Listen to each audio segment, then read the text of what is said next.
Goodness, what I know, big turnout, huh? Yeah, it's amazing. Oh, yes. Hello, I'm Graham Atkin from Lincoln. Nice to see you. Thanks for being here. Hey, how are you? Talking to me yesterday. Nice. Thank you for your call. Mike Shady from Watertown. Thank you, Andy.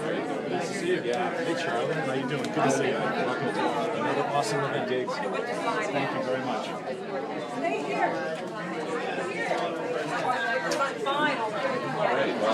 Nice to meet you. Okay, everybody, Thank you for your support. I would love to have it. I know everybody probably has places to be, but I hope not. But first, I wanted to introduce our first presenter for John. He's a lifelong Waltham resident, Democrat, and environmentalist. I like that. He's an active member of the Waltham Democratic City Committee.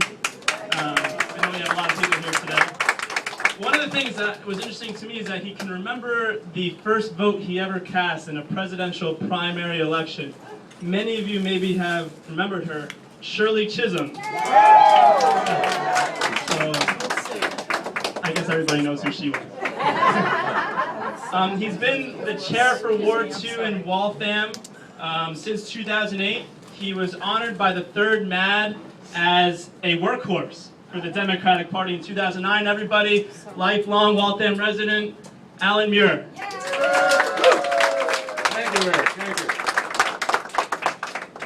you. This election campaign brings back memories. How many of you remember the campaign of 2006?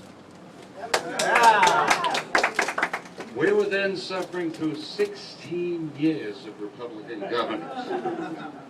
First we had Bill Weld, followed by Paul Salucci. Then there was Jane Swift, and then the worst of all, admit I should be president, Romney. Fortunately, that's no longer the case. Still, I see many parallels between that campaign and this one. In 2006, we had 3 candidates, Democratic candidates, vying for the nomination. There was Tom Riley, who was the sitting Attorney General of the Commonwealth. There was Chris Gabrielli, a businessman. And then there was DeVal Patrick, a former official in the Clinton administration. This year, we have Martha Copeland, sitting Attorney General. We have Steve Grossman, a businessman and the state treasurer. And we have Don Berwick, a former official in the Obama administration. Tom Riley never came to visit the Waltham Democratic City Committee, but DeVal Patrick and Chris Gabrielli did. Not in 2006. After their stump speeches, the floor was open for questions.